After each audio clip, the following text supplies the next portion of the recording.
નમસ્કાર મિત્રો, હું ડૉક્ટર મહાવીર વ્યાસ મારી યુટ્યુબ ચેનલમાં આપનું સ્વાગત કરું છું।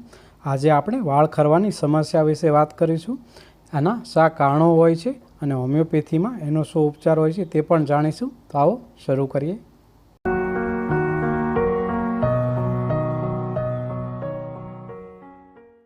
કોઈપણ વ્યક્તિને દિવસના 30થી 40 જેટલા વાળ ખરે તો એને નોર્મલ ગણવામાં આવે છે, કારણ કે એની સામે એટલો ગ્રોથ પણ થતો હોય છે। પરંતુ એની કરતાં પણ વધારે એટલે કે 30-40 કરતાં પણ રોજ વધારે વાળ ખરી જતા હોય અને એની સામે જો નવો ગ્રોથ ન થાય તો એને આપણે હેર ફોલિંગ એટલે કે વાળ ખરવાની સમસ્યા કહી શકીએ।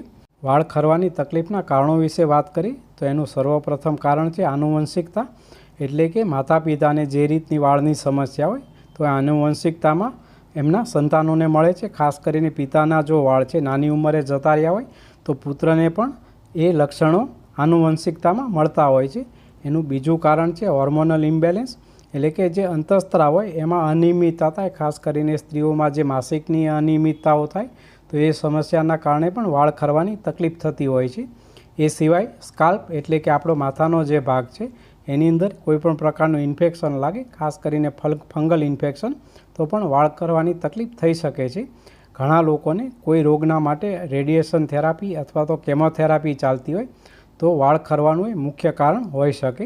એ સિવાય માનસિક તણાવ એટલે કે ચિંતા, કોઈપણ પ્રકારનો આઘાત, આ બધી માનસિક સમસ્યાઓને કારણે પણ વાળ ખરવાની તકલીફ હોતી હોય છે। મિત્રો, એ સિવાય શરીરમાં પોષણનો અભાવ હોય, જેમ કે પૂરતા પ્રમાણમાં આપણે ખોરાક ન લેતા હોઈએ અથવા તો સાત્વિક ખોરાક ન લેતા હોય જેના કારણે શરીરમાં વિટામિન ઇ, ઝીંક અથવા સેલેનિયમની ઉણપ થાય તો એના કારણે પણ વાળ ખરવાની તકલીફ થાય છે। વિટામિન B12ની ડેફિશિયન્સી પણ વાળ ખરવાનું એક મુખ્ય કારણ હોઈ શકે। એ સિવાય ઘણા લોકો હેર કલર યુઝ કરતા હોય અથવા તો હેર સ્ટ્રેટનિંગની ટ્રીટમેન્ટ જેણે કરાવી હોય અથવા તો કોઈ કેમિકલ ટ્રીટમેન્ટનો જે લોકો યુઝ કર્યો હોય એ લોકોને પણ વાળ ખરવાની સમસ્યા થઈ શકે। એ સિવાય ખાસ કરીને જે લોકોને ડાયાબિટીસ અથવા હાઇપોથાઇરોઇડિઝમની તકલીફ હોય એ લોકોને પણ વાળ ખરવાની તકલીફ થવી એ બહુ સાધારણ બાબત હોય છે। વાળ ખરવાની તકલીફના બચાવ માટે થોડી બાબતોનું આપણે ધ્યાન રાખવું જોઈએ। ખાસ કરીને વાળ ખેંચાય એટલે કે એકદમ ટાઇટલી જે લોકો વાળ બાંધતા હોય એ પ્રકારની હેરસ્ટાઇલ એવોઇડ કરવી જોઈએ। હેર ડ્રાયરનો યુઝ કરવાથી વાળના જે મૂળ છે એ ડ્રાય થઈ જાય છે અને વાળ ખરી જાય છે, તો હેર ડ્રાયરનો ઓવરયુઝ પણ એવોઇડ કરવો જોઈએ।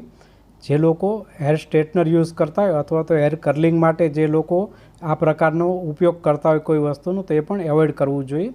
એ સિવાય જો કોઈપણ પ્રકારની કેમિકલ ટ્રીટમેન્ટ તમે વાળ માટે યુઝ કરતા હોય તો એ પણ બંધ કરી દેવી જોઈએ અને તમે માથે નાહવાનો સાબુ અથવા જે શેમ્પૂ યુઝ કરો તે સૌમ્ય હોવું જોઈએ, એની અંદર કેમિકલનું પ્રમાણ ખૂબ વધારે ન હોવું જોઈએ। મિત્રો, વાળ ખરવાની જે સમસ્યા છે હોમિયોપેથિક દવાથી ખૂબ જ સારી રીતે ટ્રીટ થાય છે અને એની કોઈ આડઅસર પણ નથી હોતી। તો આવો થોડીક એની હોમિયોપેથિક દવાઓ વિશે વાત કરીએ।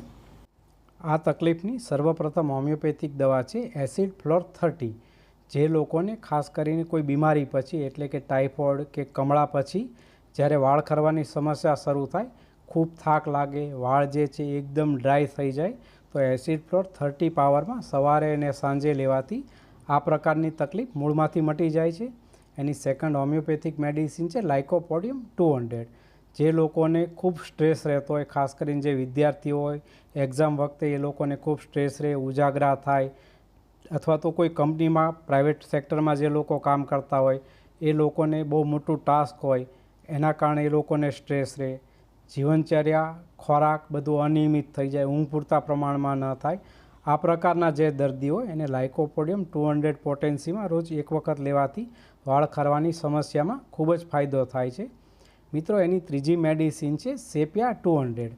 જે સ્ત્રીઓમાં ખાસ કરીને માસિકની અનિયમિતતા હોય, પાણી પડવાની તકલીફ હોય, શરીરમાં ખૂબ ચીડિયાપણું લાગે, થાક લાગે, આ પ્રકારની તકલીફમાં સેપિયા 200 પોટેન્સીમાં રોજ એકવાર લેવાથી વાળ ખરવાની તકલીફમાં ઘણી રાહત થતી હોય છે। અને એની ચોથી મેડિસિન છે ફોસ્ફરસ 200।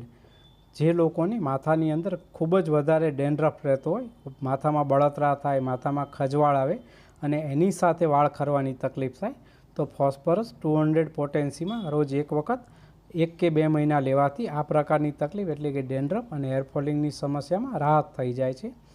અને એની પાંચમી અને સૌથી ઇમ્પોર્ટન્ટ મેડિસિન છે વિસ્બાડન 30।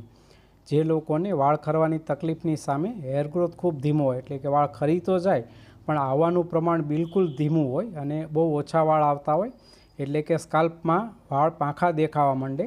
તો આ પ્રકારની તકલીફમાં વિસ્બાડન 30 પાવરમાં સવારે અને સાંજે લાંબો સમય એટલે કે 3 મહિના લેવાથી જે વાળનો ગ્રોથ છે એ ખૂબ જ ઝડપથી થઈ જાય છે. વાળ મુલાયમ થાય છે અને કાળા અને લાંબા વાળ થાય છે.